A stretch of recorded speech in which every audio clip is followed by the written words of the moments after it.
Bonjour à toutes et à tous, j'espère que vous êtes en très bonne santé ainsi que votre famille. C'est l'occasion aussi de vous souhaiter un très bon ramadan et bienvenue dans le cadre de cette conférence. C'est une c'est une première conférence qui est adressée pour l'année 2021, qui est adressée aux étudiants de l'Université Sidi Mohamed Abdallah de Fès, faculté de droit, première année de droit, semestre 2, module théorie générale des obligations. C'est un nouveau module qui est adressé aux étudiants de la première année semestre 2 et c'est un module qui constitue pour moi une suite nécessaire au premier module qu'on a vu en premier semestre, introduction aux sciences juridiques ou introduction au droit. Étant donné, si vous vous rappelez bien, je vous ai dit que au début de la première séance de l'année dernière, c'est que le droit, je vous ai dit que le droit a plusieurs sens. Et les sens les plus importants, c'est que ce sont deux sens. Un premier sens qu'on a vu dans le cadre du premier semestre, qui signifie, ou d'après lequel le droit est un ensemble de règles juridiques qui gouvernent le comportement des individus dans une société donnée à un moment donné. C'est ce qu'on appelle le droit objectif ou le droit positif. C'était le sens qu'on a vu. Je répète, un ensemble de règles juridiques qui gouvernent le comportement des individus dans une société donnée à un moment donné. Droit objectif ou droit positif. Donc ça, c'est le premier volet des sciences juridiques. Le terme droit signifie ce que je viens de dire. Le deuxième sens, qui est important, qui va faire l'objet de ce deuxième module du semestre 2, c'est que le droit a un deuxième sens, qui, cette fois-ci, signifie un ensemble de prérogatives, de pouvoirs, de facultés que la loi donne à une personne contre une autre personne ou à l'égard d'une chose. Un ensemble de prérogatives, que la loi accorde à une personne à l'égard d'une autre personne ou à l'égard d'une chose. Et là, on parle de droit subjectif, parce que c'est entre les personnes. C'est des règles juridiques qui réglementent les relations entre les individus. On parle du droit subjectif ou le droit personnel. Ou même, on parle d'obligation. Droit subjectif, droit personnel, ce sont des termes, je dirais, des expressions juridiques synonymes. Soit on dit un ensemble de prérogatives que la loi accorde à une personne, soit à l'égard d'une autre personne, soit à l'égard d'une chose. Dans le premier aspect, quand on a des droits à l'égard d'une autre personne, on parle de droit personnel ou d'obligation, ou droit subjectif. Et quand on a des droits à l'égard d'une chose, on parle du droit réel.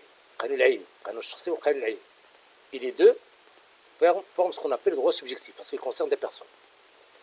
Et notre module se focalise sur l'obligation, ou le droit personnel. Un droit, un ensemble de pouvoirs, de prérogatives que la loi accorde à une personne contre une autre personne ou à l'égard d'une chose.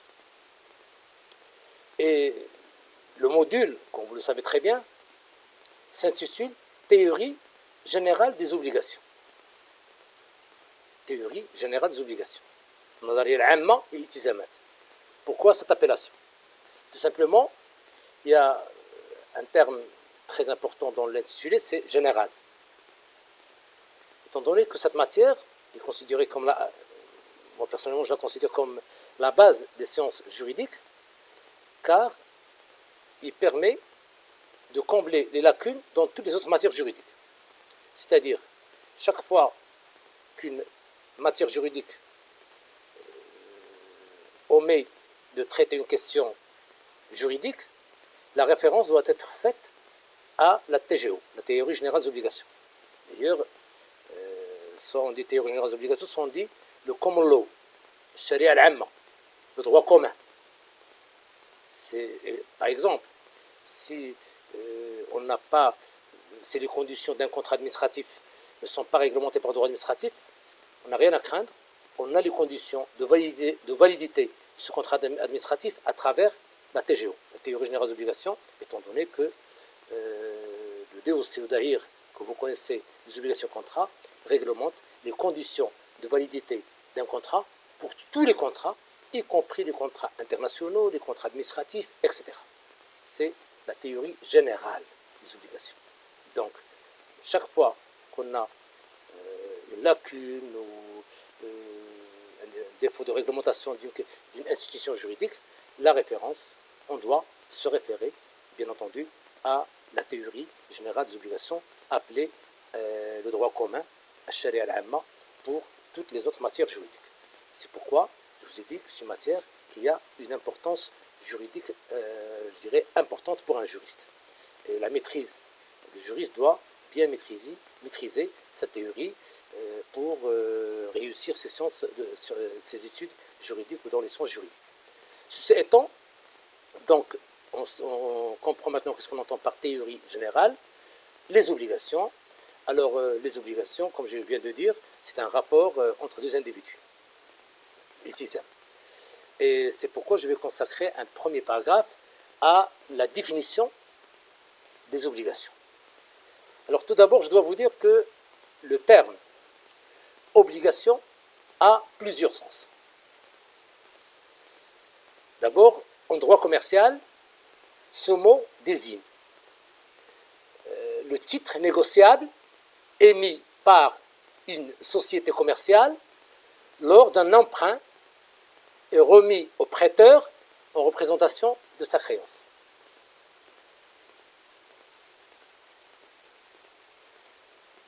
De façon plus générale, le mot obligation est employé pour désigner tout devoir de respecter une prescription de l'autorité publique.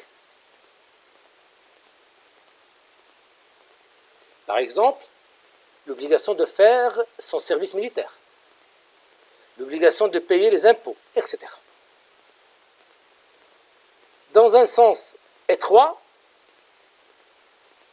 le mot obligation est désigné le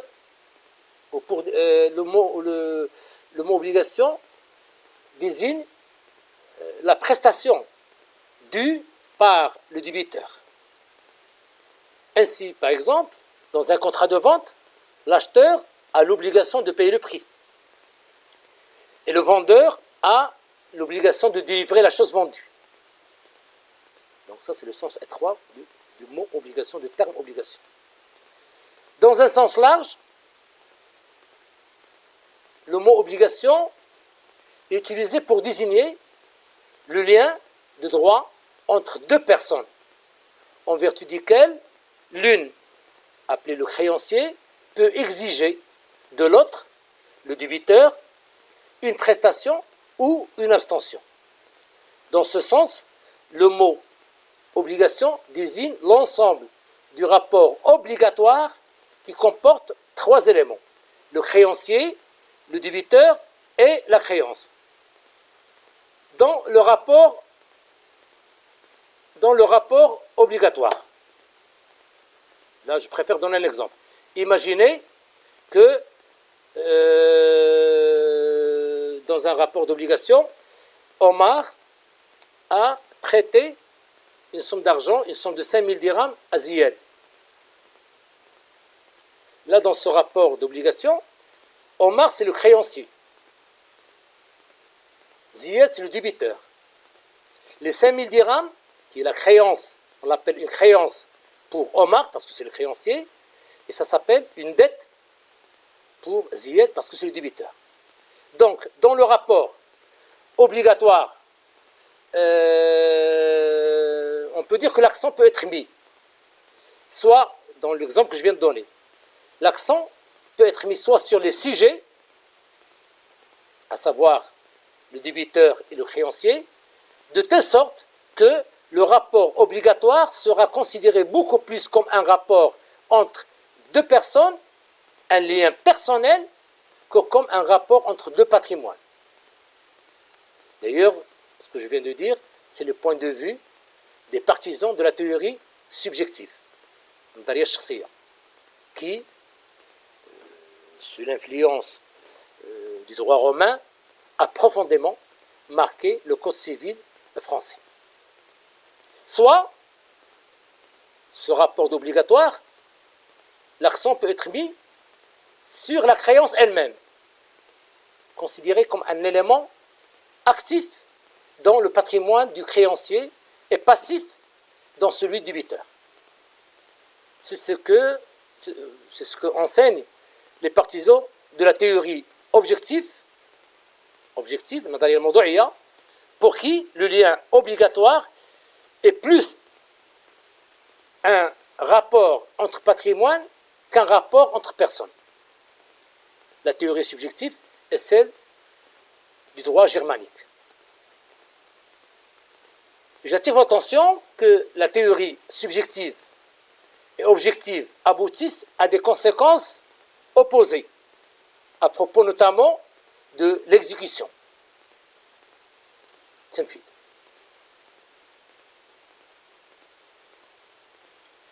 je veux dire par là, au niveau de l'exécution, au niveau surtout de l'admission ou non de l'élément psychologique ou coercition sur la personne. Des changements des sujets du rapport obligatoire, ce qu'on appelle la cession de créance ou cession de dette. De la possibilité de créer une créance au profit d'une personne non encore déterminée au moment de la création de l'obligation. On a vu ça, ou on va voir ça par la suite, dans les séances qui viennent. Le DOC traite de ce qu'on appelle l'offre publique de récompense, ou l'offre de contracter, l'ijab, la stipulation pour autrui, de l'extinction de l'obligation par la disparition de l'une des parties. Donc là, on peut dire que si on se focalise dans le rapport d'obligation sur les personnes, ce sont des institutions juridiques qui risquent de poser des problèmes. Remarquons que le droit, devant tenir compte des contraintes de la vie réelle, les conceptions qu'on vient de voir, subjectives et objectives,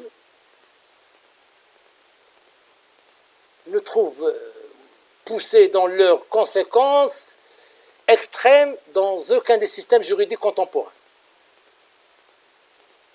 Certains systèmes ont retenu la conception subjective. En même temps, ils la tempèrent par des règles empruntées à la conception objective et inversement. Là, permettez-moi de donner l'exemple du droit marocain. Par exemple, le DOC marocain, que vous connaissez, le Dahir des obligations et contrats, tout en adoptant des solutions de principe, la théorie subjective, n'ont pas exclu la théorie objective. C'est-à-dire qu'il y a un mélange. Dans certains rapports, le législateur marocain met l'accent sur les personnes de l'obligation, et dans d'autres cas, il met l'accent sur le patrimoine. C'est pourquoi j'ai dit, le DOC, tout en adoptant comme solution de principe la théorie subjective, n'a pas exclu la théorie objective. Et là, je peux vous renvoyer à l'article 15 du DOC, l'article 34 et l'article 209 et suivant. Alors, tel qu'il vient d'être défini, l'obligation, l'itizam, comporte l'idée du devoir. Le verbe devoir est au cœur de la notion d'obligation. Seulement, tout devoir n'implique pas une obligation au sens juridique.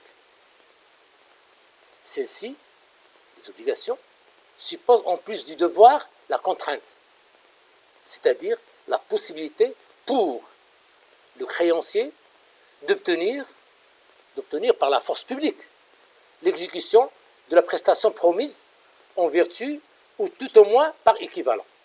C'est la règle de la responsabilité civile.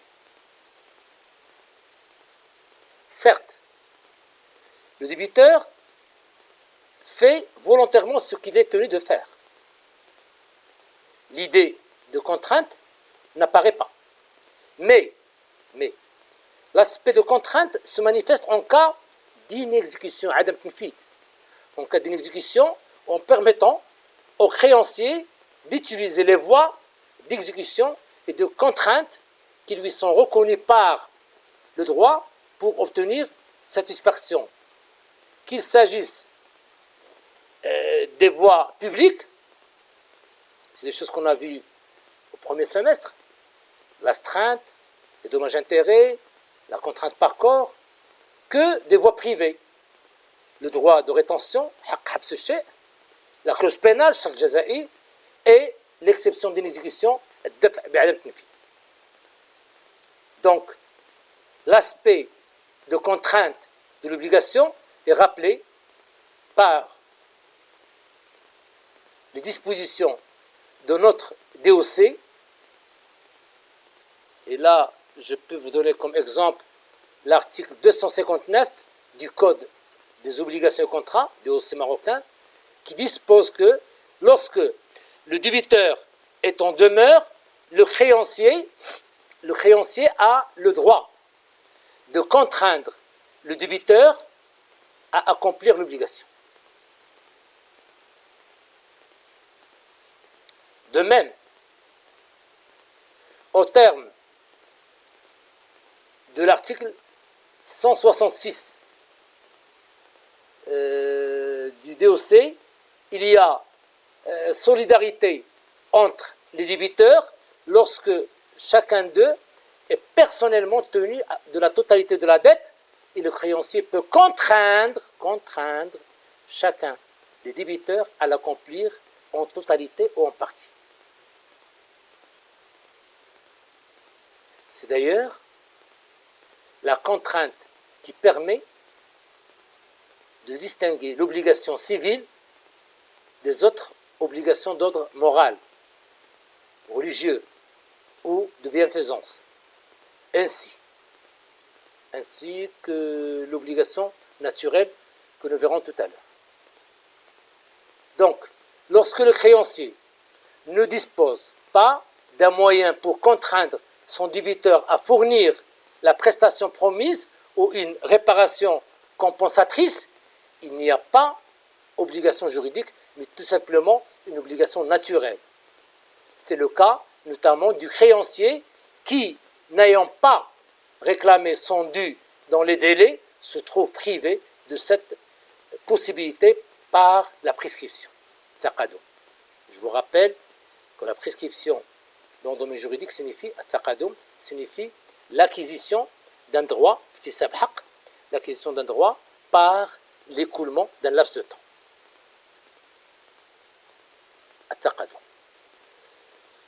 Sur ce, on peut dire que, envisagé du point de vue du créancier, les obligations sont des droits subjectifs à caractère patrimonial. Ils doivent cependant être distingués de ces autres droits subjectifs à caractère patrimonial aussi, que sont les droits réels, al-huquq al-'ayniyya. Donc, on peut mettre ici un paragraphe 2, les obligations, qu'on vient de voir, les obligations et droits réels. L'iltizamat ou al-huquq al-'ayniyya. Comme on vient de le voir, les obligations et le droit réel ont certes en commun le caractère patrimonial. Ils sont susceptibles d'une appréciation économique. Ils sont un élément du patrimoine. Sur le plan strictement économique, il n'y a pas de différence entre le titulaire d'une créance de 20 000 dirhams et le propriétaire d'une maison de même valeur. Bon, l'exemple est mal donné. Je dirais il n'y a pas de différence entre le titulaire d'une créance de 600 000 dirhams et le propriétaire d'une maison d'une même valeur. Parce qu'actuellement, dans nos jours, on ne trouve pas de maison de 20 000 dirhams. En réalité, dans la pratique juridique, il y a des différences entre l'obligation et le droit réel.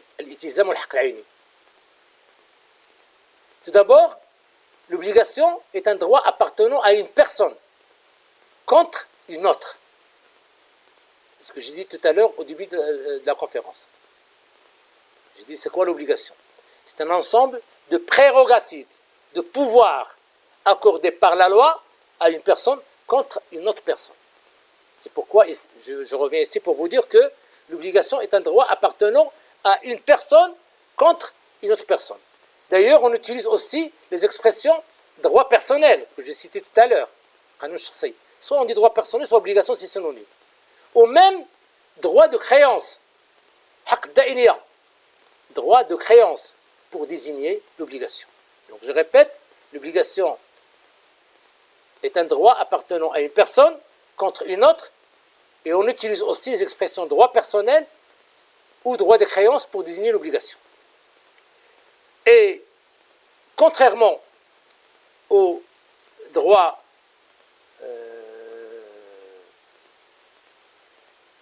contrairement aux obligations,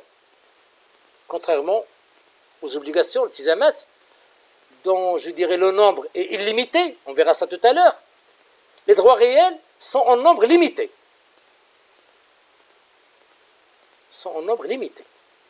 Et peuvent être répartis en deux catégories.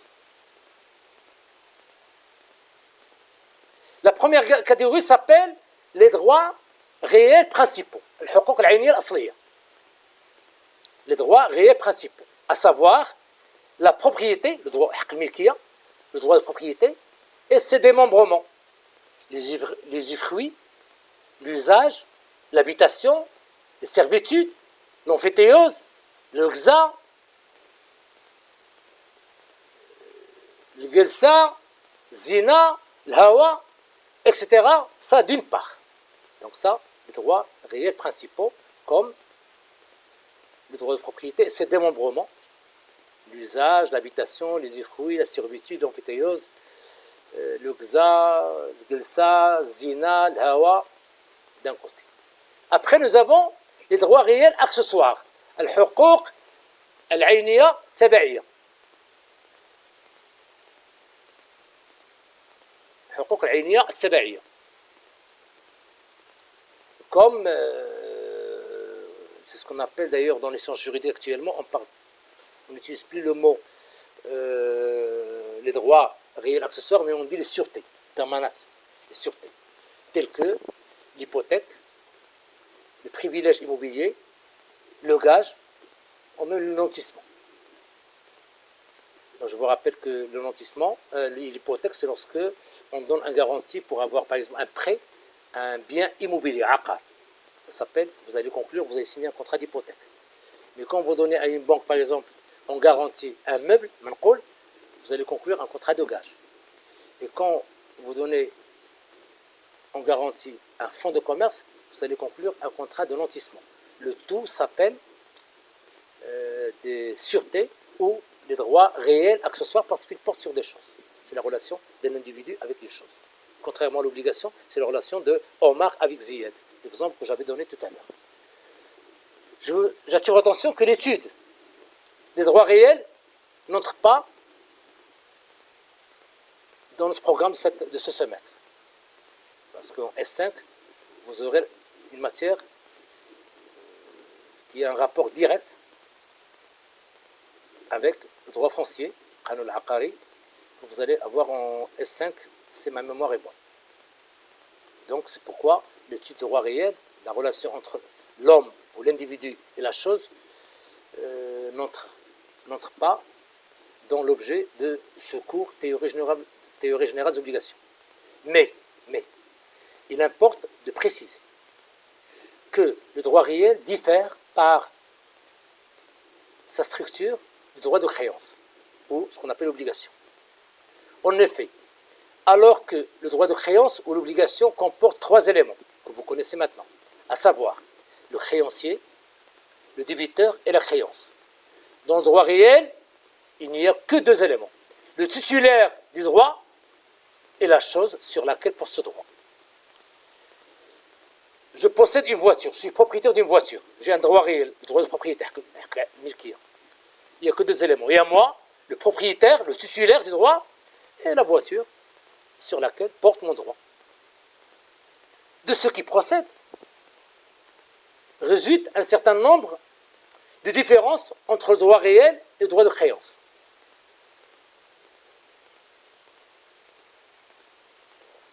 Première différence, le droit réel, l'aql peut disparaître par la volonté unilatérale de son titulaire, qui peut l'abandonner librement.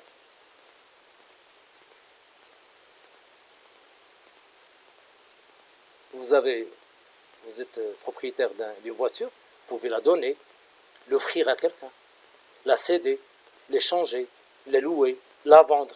Donc le droit réel peut disparaître par la volonté unilatérale de son titulaire, qui peut l'abandonner, comme j'ai dit, librement.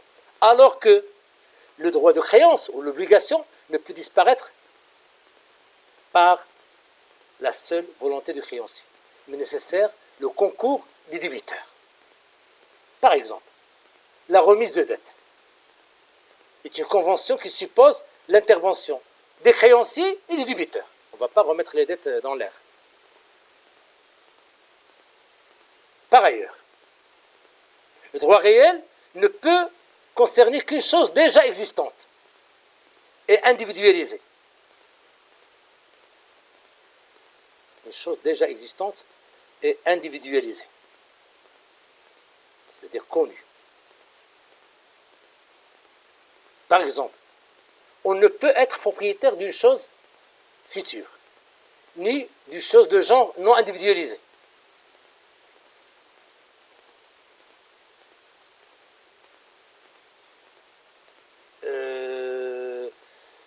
Alors, individualisé, ça veut dire connu, il est à part. Par exemple, j'ai 10 000 tonnes de riz et vous êtes propriétaire de 2 tonnes.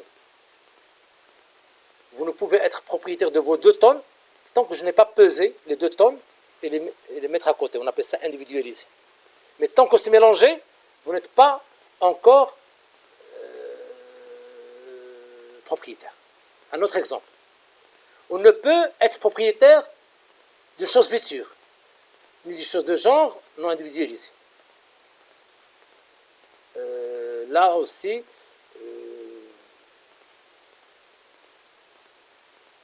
je donne l'exemple de céréales, la même chose, parce que les choses non individualisées, ce sont des choses qu'on appelle les choses de genre en droit. On va voir ça après.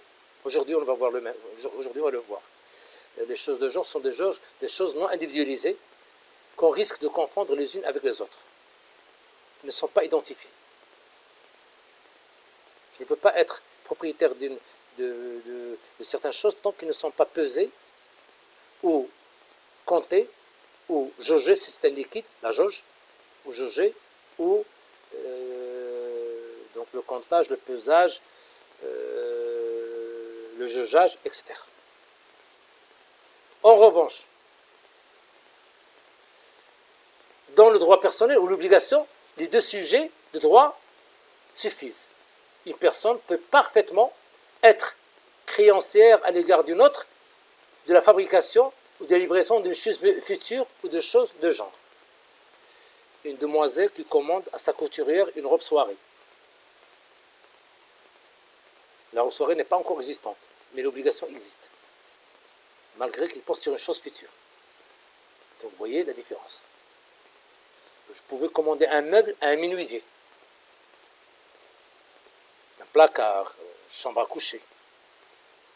On conclut le contrat avec les clauses, avec tout, c'est un contrat valable, il y a obligation, alors que la chose est future, chose qu'on ne peut pas avoir au niveau des droits réels. En outre, les droits réels, tout au moins lorsqu'il ne s'agit pas d'immeubles immatriculés, peuvent s'acquérir et disparaître par la prescription. J'ai dit les droits réels, peuvent s'acquérir et disparaître par la prescription. Alors que les droits personnels, s'ils peuvent s'éteindre par la prescription extensive, ne sont pas concernés par la prescription acquisitive. J'ai dit, les droits personnels, alors que ou les obligations, s'ils ne peuvent s'éteindre par la prescription extinctive, ne sont pas concernés par la prescription acquisitive. Et je vous rappelle la définition de la prescription. Taqadum, c'est l'acquisition d'un droit par l'écoulement d'un laps de temps. Mais c'est à travers les prérogatives solotas qu'il confère à son titulaire que le droit réel se distingue plus nettement du droit personnel ou de l'obligation ou du droit de créance. Ces prérogatives peuvent être groupées sur deux rubriques. La première rubrique, le droit réel, al-haqq al-ayni, le rapport entre une personne et une chose, a un effet absolu, alors que le droit de créance n'a qu'un effet relatif. Je m'explique. L'obligation, telle qu'on vient de voir, ou droit de créance, n'est exercé que contre le débiteur. Le créancier ne peut en principe demander l'exécution de l'obligation qu'à son débiteur. Ici, on exprime cela en disant que le droit de créance ou l'obligation a un effet relatif, c'est-à-dire limité au rapport entre le créancier et le débiteur. C'est ce que nous rappelle l'article 228 et 229 du DOC. L'article 228-229 nous disent les obligations n'engagent que ceux qui ont été partis à l'acte. Les obligations n'engagent que ceux qui ont été partis à l'acte. Donc, une obligation, un rapport, Ziyad, je reviens à mon exemple tout à l'heure, Omar a prêté une somme de 5000 dirhams à Omar, Omar est le créancier, Ziyad est le débiteur, les 5000 dirhams, c'est une créance pour Omar et c'est une dette pour Ziyad. Imaginez que Omar n'a pas le droit de demander le remboursement de cette somme à quiconque, ni aux parents de Ziyad, ni à sa famille, à quiconque. Pourquoi? Parce que l'obligation itizan, lahu atharun nisbi. L'obligation a un effet relatif, avec des exceptions sur lesquelles nous aurons l'occasion de revenir par la suite. Donc, dans toutes les obligations, il y a un effet relatif. La situation est différente lorsqu'il s'agit d'un droit réel, l'haqq al-ayni. Celui-ci, le droit réel, exercé sur la chose, est opposable à tous. Erga omnes, en latin. Erga omnes. Le propriétaire peut empêcher quiconque de porter atteinte à son droit de propriété. Tout le monde est tenu à une obligation négative, celle de s'abstenir de troubler l'exercice par le propriétaire de son droit. Regardez la différence. Une deuxième différence entre l'obligation et le droit réel. Je vous rappelle l'obligation, c'est le rapport entre deux personnes, créancier et débiteur. Le droit réel, obligation entre une personne et une chose. Et les deux forment le droit subjectif.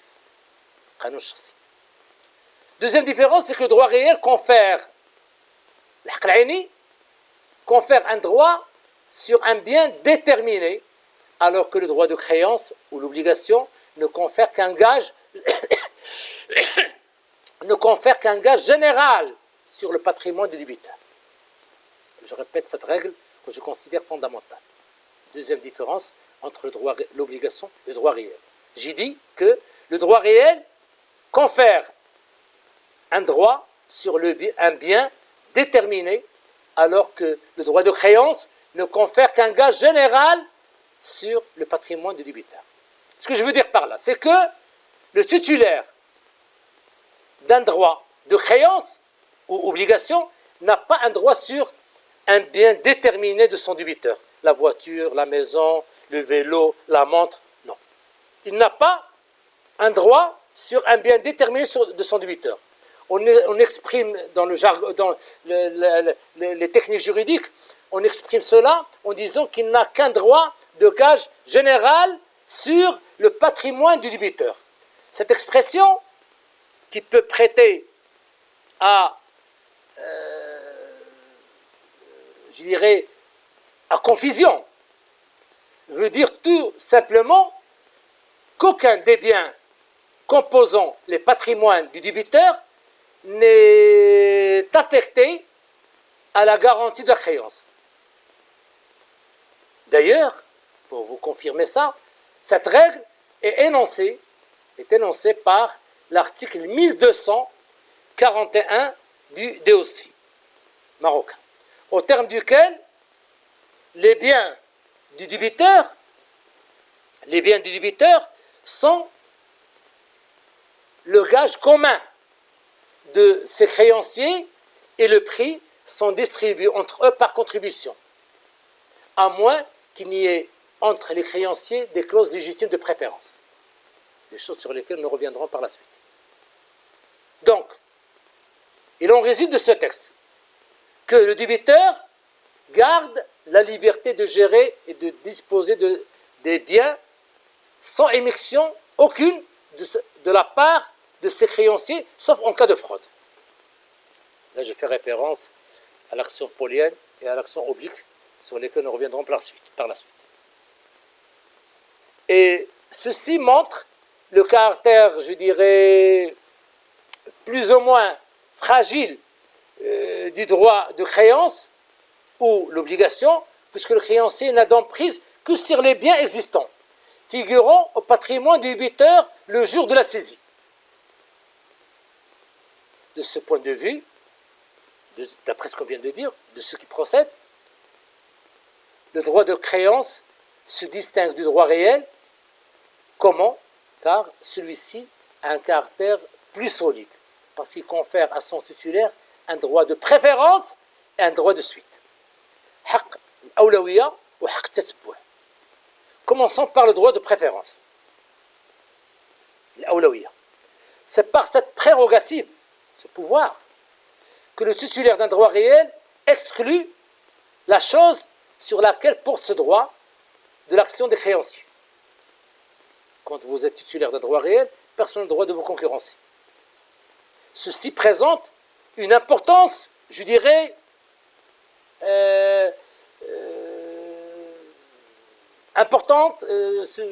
présente une importance considérable, comme le montrent, je vais vous donner des exemples, comme le montrent les exemples suivants. Premier exemple. Lorsqu'une entreprise, ou là, une personne, ça peut être une personne physique ou là, une société, lorsqu'une entreprise se trouve en difficulté financière, avant on parlait de faillite, et pour une personne physique on parle de déconfiture, j'ai dit lorsqu'une personne se trouve en difficulté, une société se trouve en difficulté financière, ou une personne physique en déconfiture, les choses appartenant à des tiers qui sont entre ses mains peuvent être repris par leur propriétaire. C'est normal, c'est logique. Les créanciers de la personne dont le patrimoine est en liquidation ne peuvent disputer la valeur de ces choses à leur propriétaire ou prétendre les partager avec eux. Là, ils auront droit à une action très connue d'Awa qui s'appelle l'action en revendication, qui est souvent utilisée lors des liquidations judiciaires pour la reprise des choses consignées à titre de dépôt pour être vendues pour le compte du propriétaire. C'est ce que nous dit l'article 322 du Code de commerce. Deuxième exemple, le bénéficiaire d'un droit réel de garantie, comme ce que j'ai dit tout à l'heure, un droit de gage, une hypothèque. Une banque qui a conclu un contrat d'hypothèque avec un emprunteur à propos d'un titre foncier, qui porte sur un titre foncier. Donc, le bénéficiaire d'un droit réel de garantie, gage, hypothèque, a un droit de préférence sur la valeur de la chose sur laquelle porte son droit. En d'autres termes, lorsqu'il s'agit de répartir le prix de la chose donnée en garantie, le créancier hypothécaire au gagiste est désintéressé par préférence et priorité avant les créanciers chirographes. Parce qu'en matière de créanciers, il y a deux types de créanciers. Les créanciers privilégiés, ce sont les créanciers que j'appelle moi les créanciers intelligents. Parce qu'ils ont prêté, ils ont une garantie sur la main.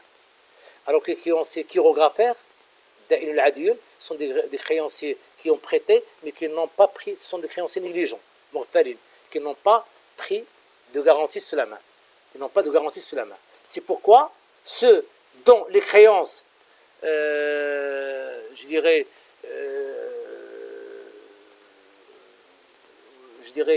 c'est pourquoi ceux dont les créances sont garanties par un droit réel sont appelés également les créanciers privilégiés. Je dois vous dire que le droit de préférence s'exerce non seulement sur le prix, mais aussi sur l'indemnité versée par les assureurs en cas de destruction de la chose. En cas de destruction de la chose. Voilà ce qu'on peut dire sur le droit de préférence. Pour les titulaires d'un droit réel. Pas en revanche, il y a le deuxième droit, c'est le droit de suite.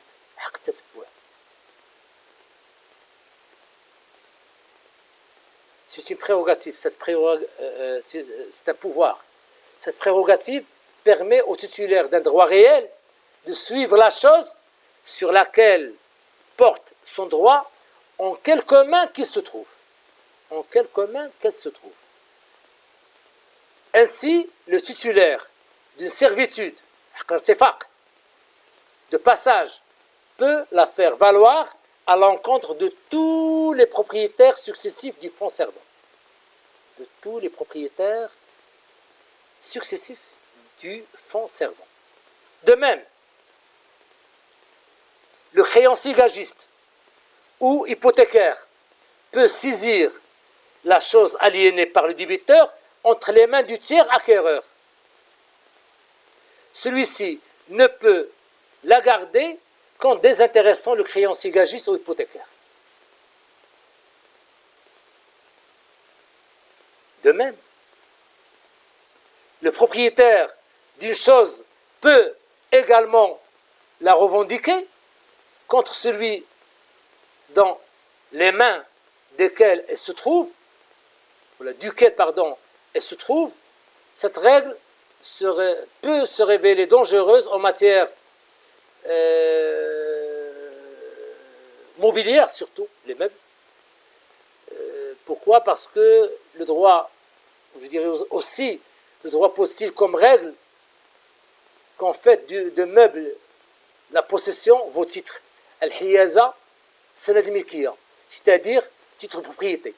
D'ailleurs, c'est ce que nous dit l'article 458 du DOC. 456 du DOC.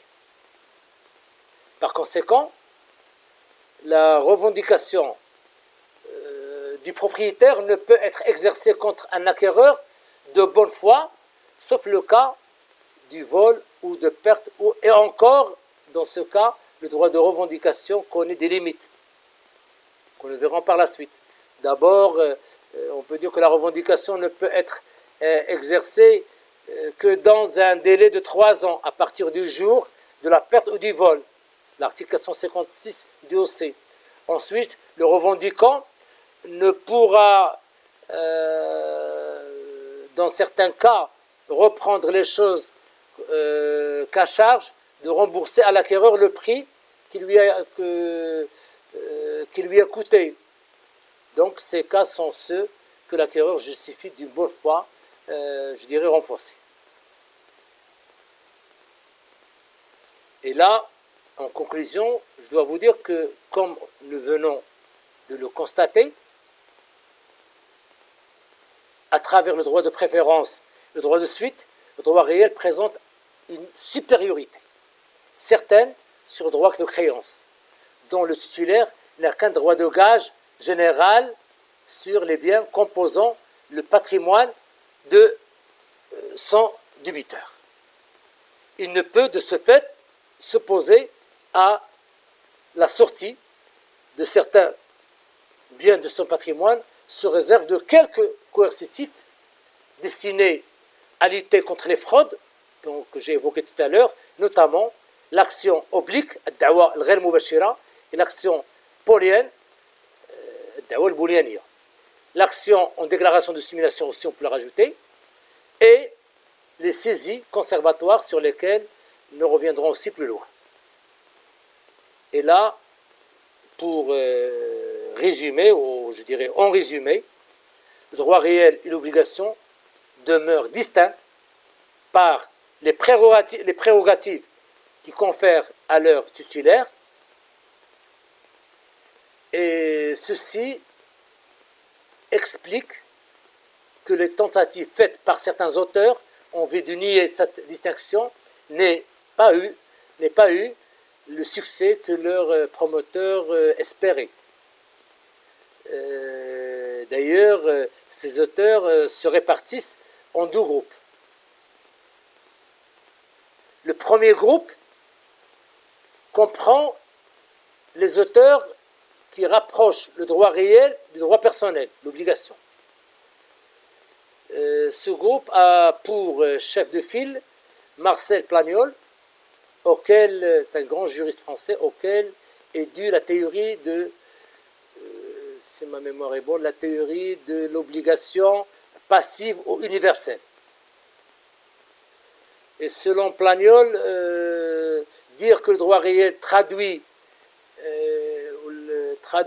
un rapport juridique entre le titulaire du droit réel et la chose est un non-sens, car tout droit est un rapport entre deux personnes, mais alors que dans le droit personnel, là où les sujets passifs sont déterminés, dans le droit réel, ils sont indéterminés.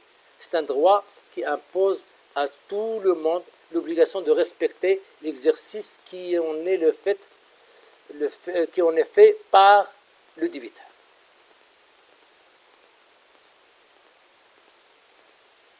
Et là, je dois vous dire que la thèse de Marcel Plagnol soulève des objections.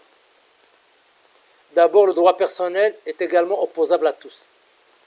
Par exemple, l'employeur qui encourage un salarié à quitter son travail peut le recruter, ce qu'on appelle la débauche du personnel, doit payer une réparation. C'est l'article 758 du DOC.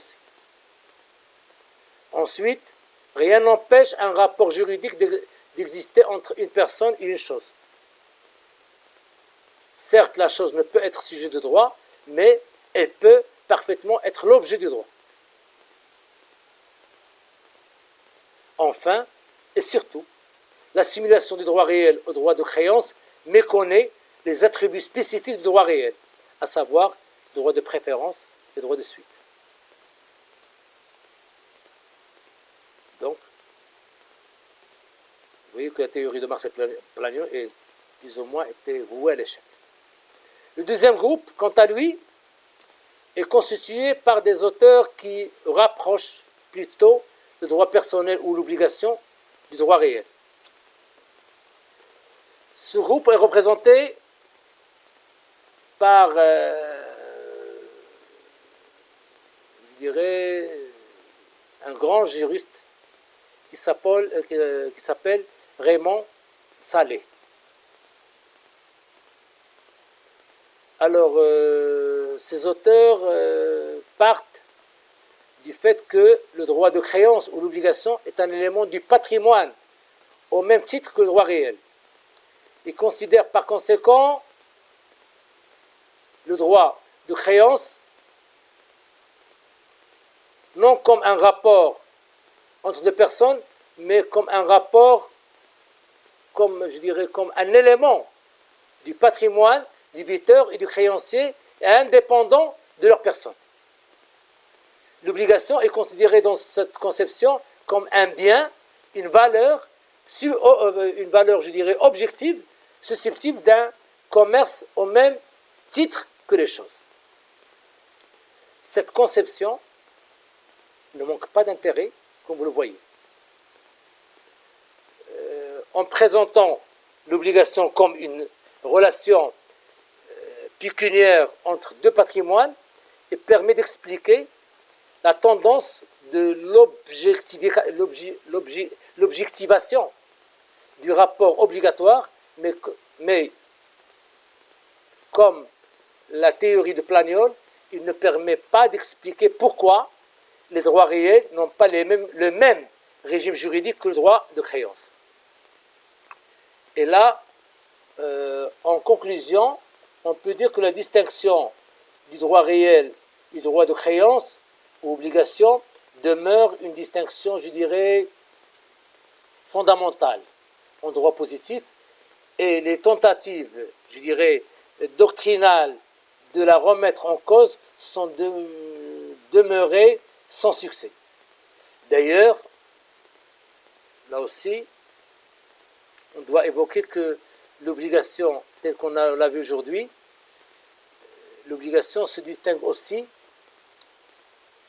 au-delà des droits réels, il se distingue aussi des droits extra-patrimoniaux. Donc, paragraphe 3, l'obligation et les droits extra-patrimoniaux. Alors, tout d'abord, je dois commencer par vous dire que si le contenu pécuniaire est indifférent dans la distinction droit réel, droit de créance, il sert, en revanche, je dis bien si le contenu pécuniaire est indifférent dans la distinction droit réel, droit de créance, il sert quand même, en revanche, de critère pour distinguer l'obligation des droits extra-patrimoniaux. Sans doute, l'obligation, comme le droit extra-patrimonial, exprime-t-elle un droit qu'une personne vis-à-vis d'une autre. Un droit qu'a une personne vis-à-vis d'une autre. Mais bien qu'étant tous les deux des droits personnels, l'obligation et le droit extra-patrimonial demeurent distincts l'un de l'autre. Je dis bien, l'obligation et le droit extra-patrimonial demeurent distincts l'un de l'autre. Comment? L'obligation a un contenu économique. L'obligation a un contenu économique. Elle constitue un élément actif du patrimoine du créancier. De ce point de vue, l'obligation se distingue des droits extra-patrimoniaux qui n'ont pas une valeur économique.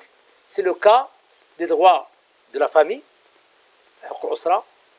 comme la puissance paternelle, les droits le devoir entre les époux, notamment la cohabitation et la fidélité. Alors la distinction obligation de droits extra-patrimoniaux présente un grand intérêt au niveau de la transmissibilité, de la saisissabilité et de la prescription. Trois choses. Transmissibilité, saisissabilité et la prescription. En effet, en raison de leur caractère personnel très poussé, les droits extra-patrimoniaux, la ثقة الشخصية الذمة المالية الخارج عن الذمة المالية sont intransmissibles, insaisissables et imprescriptibles. Et ce par opposition aux obligations qui sont transmissibles, saisissables et prescriptibles.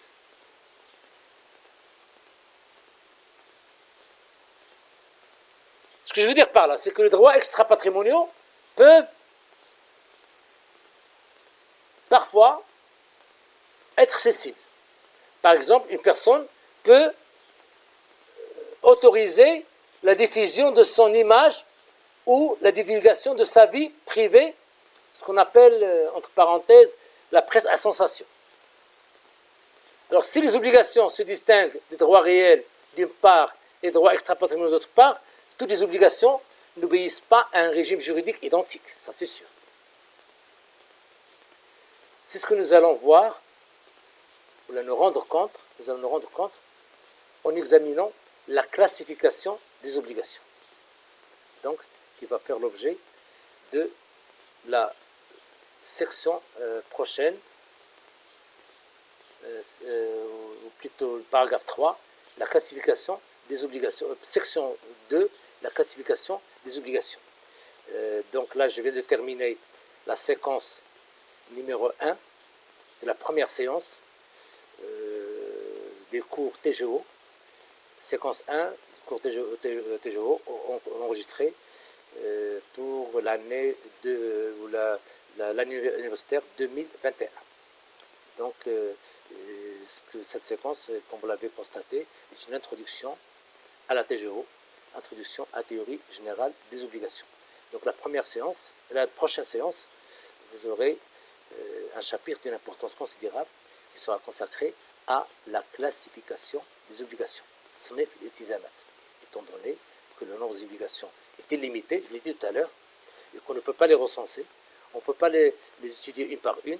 La seule chose qu'un juriste puisse faire, c'est procéder à leur classification par groupe, étant donné que chaque groupe d'obligations est soumis au même régime juridique, comme nous allons le voir. Donc, merci à toutes et à tous pour votre attention, et rendez-vous pour la deuxième séquence de la séance numéro 1 du module TGO, adressé aux étudiants de la faculté de droit de FES, première année de droit, S2, toutes les sections. Merci et à très bientôt. Au revoir et Ramadan Mubarak Saïd.